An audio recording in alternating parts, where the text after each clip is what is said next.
Hi, this is Murray Birch with Murray Birch Real Estate Photography in the San Diego area. Got another tutorial of a master bedroom and a multi-purpose room that I'm going to edit. The ambient light in this home was really nice. I mean, this is the ambient frame, and I mean, you could almost touch that one up and deliver that for MLS, but this is the flash frame, and same thing, you could pretty much deliver this and any client would probably be happy, but I like to take it a little bit further and get all the quality out of it that I can. So I'm gonna jump in here and start editing. So I put the ambient on top, and so what I'm going to do is cover that with a black mask and just paint in the areas that I like. Like right here, you can tell it's a little bit bright, a little bit flashy, and same over here on this post, this railing, just a little bit bright for this room where the window is over here. Alright, put a black layer mask, get a brush, nice soft brush, don't want any hard edges, and I use Control Option on a Mac and then click and drag to resize the brush, or you can use, I think on a PC it's Control Alt and then right click and drag, and that'll resize your brush and hardness. So you can go down and up for hardness, left to right for size. So that's probably good for this size of picture, and I'll just start brushing in some of that ambient shadow there over here. A little foosball table here. A little bit on the rug, a bit on the ceiling, a little bit of natural ambience up there. Get this post. That's looking good. I'll put that on luminosity, just that looks better. So that color from the ambient frame doesn't show through. Just switch it to luminosity. And what it does is just takes the luminance values from this layer and uses the color from the flash layer, which is what we want. That's why we use flash, or why I use flash, is for the color consistency. So we can add a little bit of ambience back in the corner here, see what that looks like. A little bit of glare on the TV. I think I might just go in and fix that. And this one's real angled away from the camera, but it is making quite of a glare of a reflection that looks kind of distracting. So I'll go ahead and get my polygonal lasso tool, and that'll make straight lines. So just come up to the corner of the TV,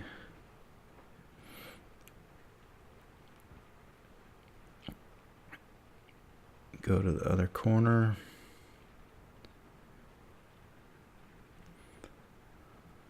down to the bottom corner,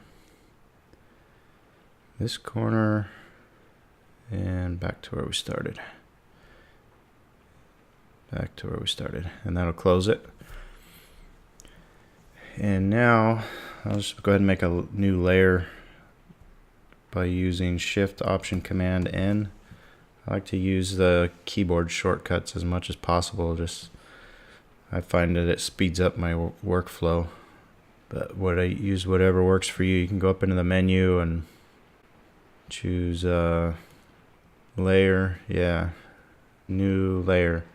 but I just use, right here it's saying Shift Command N, and I believe that'll bring up your options.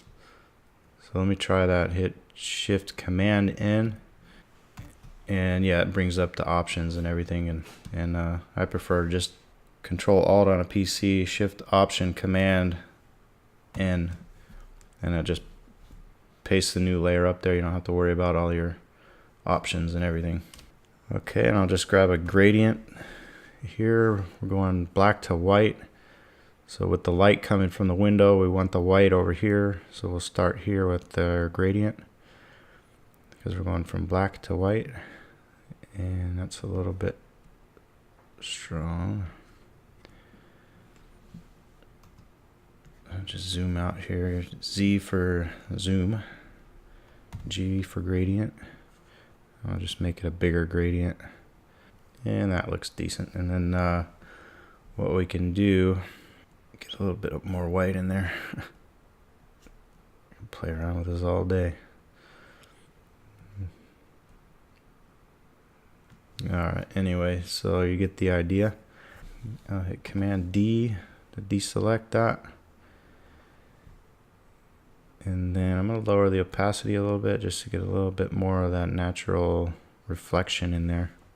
Alright, just paint a little bit more of this ambient. Actually, I'm painting out. I want to paint in. Paint a little bit more of the ambient down here.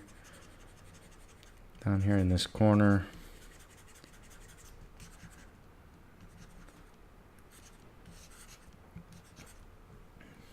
A bit on the guitar, and I can hit Shift and then click on the layer mask, and that'll show me what's on this layer. It just disables the layer mask. Shift, click it, turns it back on, and that looks good. Took care of the little glare on the reflection of the TV. Took care of this hot spot that was here. Took care of this, brightness over here, and it adds a little bit more depth, I feel like, into the photo, and it leads your eye kind of into the space a little bit more by darkening that up a little. Alright, take a little bit of glare off of that punching bag. Okay, that looks good. So let's move on to the next one. And again, the ambient is just really nice. I mean, I like that. But we're going to take it a step further. This is the flash frame. I had a flash on a stand over here, bouncing it up against the wall and the ceiling. And that's making a big hot spot over here that's throwing light, just making a huge light source that expands throughout the whole room. And then I had a little flash on a stand, little tripod, and you can see it here in this frame. I like to use these little $20-$30 tripods, video tripods, for my flashes. I think I got the idea from Scott Hargis, and you can hide them in small spaces because they close up really small and make a really small footprint, and you can hide them if you need to. Like I said, I have that one over here bouncing off there. This is my window frame right here. I knew I needed to get a clean frame where the window is nice and clean, because you can see here the reflection of that flash over on the wall, and that doesn't look good or professional at all. But the light on the bed, on the floor over here, and we just got light everywhere. So it works really well in that regard. So we'll turn this ambient on. Actually, we'll turn that off, and I'll go ahead and blend these. So I'm going to put this clean window on top because I'm going to mask that out and just paint it in. I'm going to change that to darken mode. And what that's going to do is only show on this layer what's darker than the layer beneath it. So since the window was darker, it's showing up, but all this frame and everything is lighter, so it's not going to show up because I flashed with the direct flash right onto it, and so that's not going to show up because it's only showing what's darker. So I'll put a black layer mask. You can hold Alt and go to the black layer mask or add layer mask button and just hold Alt or Option, and that'll put a black layer mask. I have a action for it that brings up a 4% flow brush that I got from Andrew Peche and his One Light real estate photography tutorial. Highly recommend that tutorial. Really got me excited about doing real estate photography again, and opened up a lot of possibilities for using Photoshop and different frames, different lighting solutions for your real estate photography. Highly recommend it. Andrew Peche's One Light photography for real estate, and I'll put a link in the description below. So I just hit F1 and it brings up my black layer mask with a 4% brush, and again I'm going to resize that. Zoom in a little bit here and hit B for the brush tool, and actually I'm going to go 100% so I'm not brushing in for ages, and just brush that in. Oops, brushed myself in over here. I don't want to see me.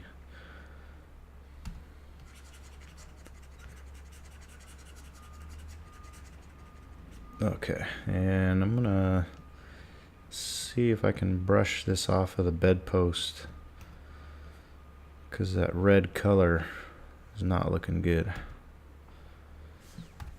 So I'll just hit X, change to black, and see if I'll paint that away.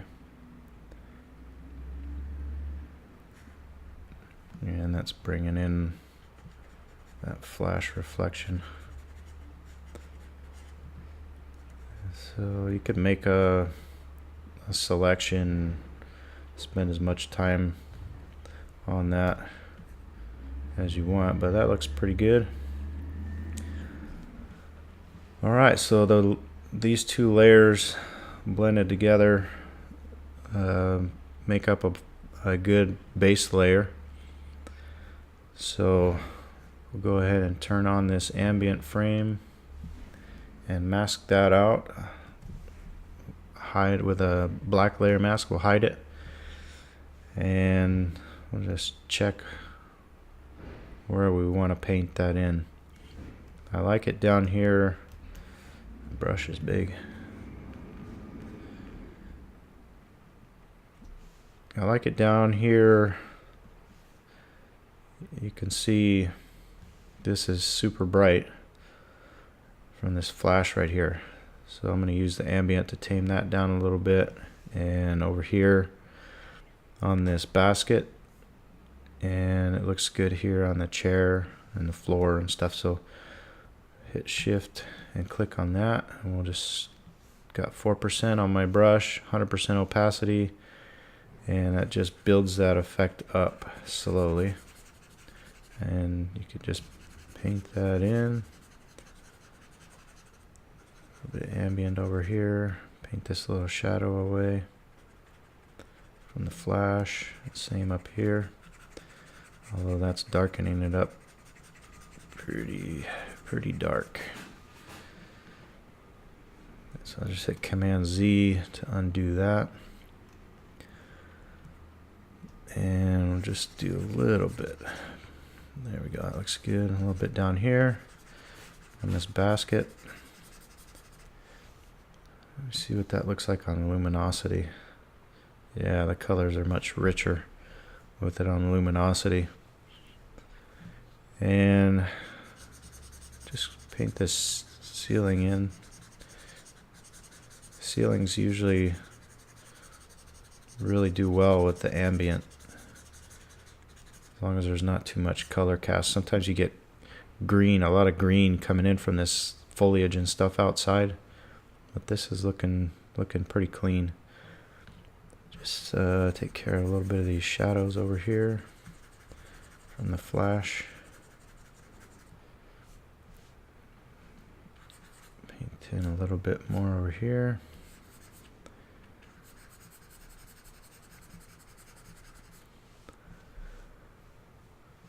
Okay, and I'm just going to grab a color layer. It's looking really red right down in here. What that did is just added a color layer. It's on the color blending mode, and it brought up a 4% brush.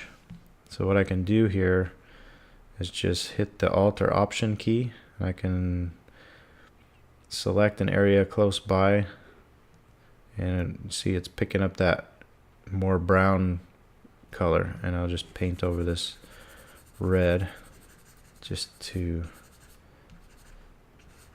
tone that down a little bit. So go before and after. Before, kind of reddish, a little bit distracting maybe, and after kind of just blends in with this over here. Okay, anywhere else we want to brush in that ambient? Nope, I don't think so. Maybe just a little bit more here. Wonder, yeah, maybe just a little bit here too. Get a little bit of that natural gradation of light from the window.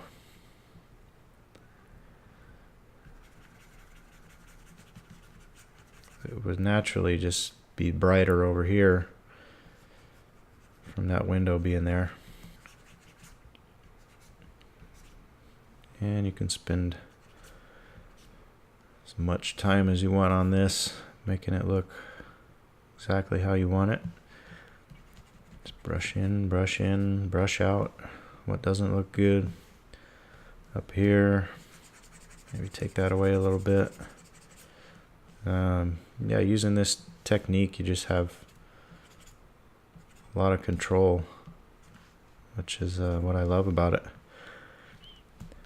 Alright, so that looks really nice, and so I think what I'm going to do is, I have an action over here, sharpen with vibrance. Alright, so sharpen without the sharpening and with the sharpening. So without, with, adds a little bit of contrast and clarity, a little bit of vibrance, makes those blacks pop a little bit. So without it and with it, that's looking good. So what I'll do is hit F2, my action for stamp visible with guides and move tool. And I can move these guides over here. Check my verticals.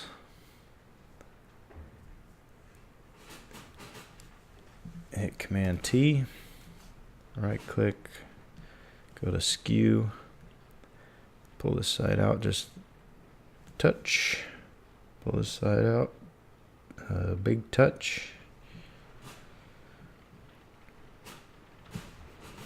And that's looking good.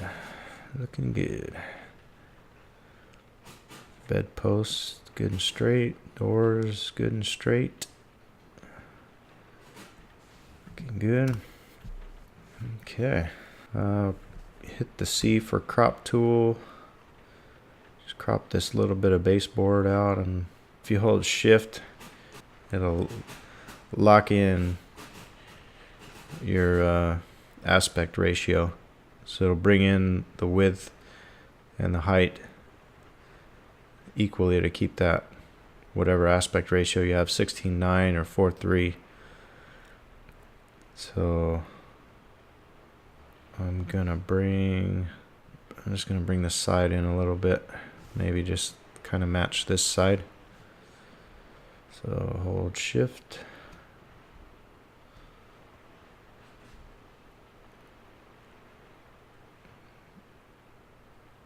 Bring that in.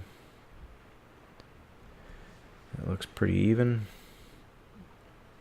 And we don't need to see all of the ceiling. So we'll bring it up like that. And I would call that good.